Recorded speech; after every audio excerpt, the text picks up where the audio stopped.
Despite all our gains in technology, product innovation and world markets, most people are not thriving in the organizations they work for. The organizations that I've worked with, whether I have gotten cut or whether I have excelled, they always communicated with me honestly and openly. The ones that weren't so good, the communication was iffy. They couldn't sign me until after I graduated, but right after graduation day, I had 9 different organizations there wanting to sign me. Very often, organizations are inflexible because there is too little communication between functions, they are too segregated. I remember a time when you were protesting on the street together with your professors, with your union, with your school organizations. Everybody was in the streets. Now, everybody is kept alone in his box, in this fragile condition, afraid of losing tenure.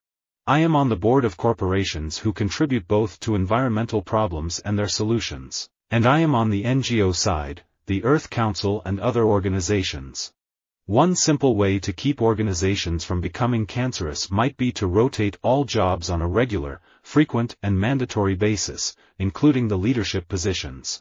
Discerning the legal difference between what WikiLeaks did and what news organizations do is difficult and would set a terrible precedent. I don't think it's too hippie to want to clean up the planet so you don't wind up dying of some kind of cancer when you're 45 years old. It enrages me that these big cancer research organizations can't be bothered to man the front lines of environmental protest. We work with the Mexican authorities. We have our own intelligence architecture, and we are aware of the involvement of smuggling organizations in irregular migration and the misinformation that they disseminate to vulnerable populations. I'd finished a dissertation, writing about how international humanitarian organizations worked with kids in war zones, and then I made this transition from the academic world to officer candidate school and to the SEAL teams. It was one of the best decisions I ever made in my life. Governments, the investor and business community, and civil society organizations and public representatives need to work together to ensure the necessary foundations are in place to align private finance to guarantee sustainable and equitable development and poverty reduction. Among them, there were Muslims, Christians, and Jews living together. But then violent organizations came, bringing with them many large groups of people from various parts of the world to Palestine. Our democracy depends on a free and independent press. When politicians call reporting they don't like fake news, they undermine trust in our civic organizations for their own political gain. No individual has done more to help me pursue a career in science than my wife of 45 years. I met Enid Cassandra Morgan during the election campaign of 1948 when she was a Sunday school teacher, a leader of the youth organizations of St. Philip's Episcopal Church, and the head of Harlem Youth for the election of Henry Wallace. Alliances and international organizations should be understood as opportunities for leadership and a means to expand our influence, not as constraints on our power. People often ask CIA directors what keeps them up at night. Between rogue WMD programs, cyber threats, terrorist organizations, great power rivalries, and other global threats, there's bound to be more than a single reason I'm losing sleep on any given night. High levels of homeownership have been shown to foster greater involvement in school and civic organizations, higher graduation rates, and greater neighborhood stability. There is no fundamental social change by being simply of individual and interpersonal actions. You have to have organizations and institutions that make a fundamental difference. People need to trust you, that you're going to pull them out and that they will follow you when you pull them out. If they don't get that comfort, they're going to drop you. This is true of organizations. It's true of countries. It is a call for black people in this country to unite, to recognize their heritage, to build a sense of community. It is a call for black people to define their own goals, to lead their own organizations. Rather than wringing our hands about robots taking over the world, smart organizations will embrace strategic automation use cases. Strategic decisions will be based on how the technology will free up time to do the types of tasks that humans are uniquely positioned to perform. The joke about SAP has always been, it's making 50s German manufacturing methodology, implemented in 1960s software technology, delivered to 1970s-style manufacturing organizations, like, it's really, yeah, the incumbency, they are still the lingering hangover from the dot-com crash. People really are our most important resource, and people who don't realize that and choose not to live that way, choose not to lead that way, are paying a price for that in many of our companies. Many of our organizations. Dividers seek to make themselves look or feel better by making others feel worse. They damage relationships, fracture teams and organizations, and create havoc in people's lives. There is international criminal organizations penetrating our southern-based borders, and we need to do something about it. Secure the border, enforce the law, no amnesty, and go forward with the legal immigration system that gives priority to American working families and wages. Getting more girls a good education requires an approach that harnesses the collective efforts of developing nations, donor nations, multilateral organizations, NGOs, private sector institutions. Leaders must encourage their organizations to dance to forms of music yet to be heard. Jews know this in their bones. Our community could not exist for a day without its volunteers. They are the lifeblood of our organizations, whether they involve welfare, youth, education, care of the sick and elderly, or even protection against violence and abuse. Prior to the United Nations even being formed, Palestine was a country. But the rights of the Palestinian people were trampled, and unfortunately, international organizations contributed to those rights being trampled. Blitzscaling is always managerially inefficient, and it burns through a lot of capital quickly. But you have to be willing to take on these inefficiencies in order to scale up. That's the opposite of what large organizations optimize for.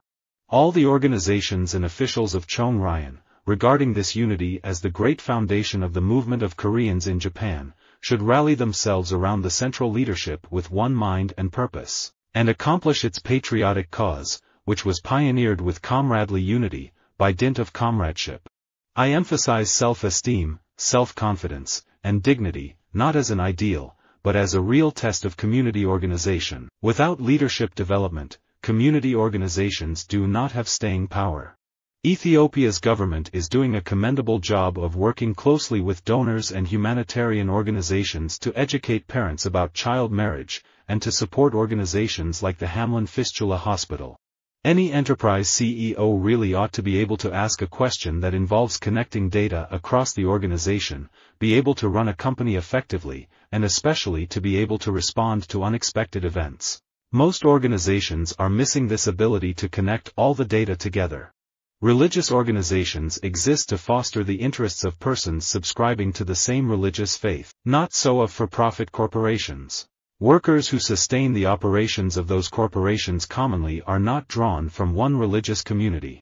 COVE is essentially a collaboration, coordination and communication tool for the administration of organizations and communities, from the Stanford Graduate School of Business Entrepreneurship Club to church groups and schools. On the local, state and federal level, government is working alongside veterans organizations and other stakeholders to provide services such as medical assistance, employment resources, and housing support to veterans and their dependents and survivors. But there are still gaps in services that must be rectified.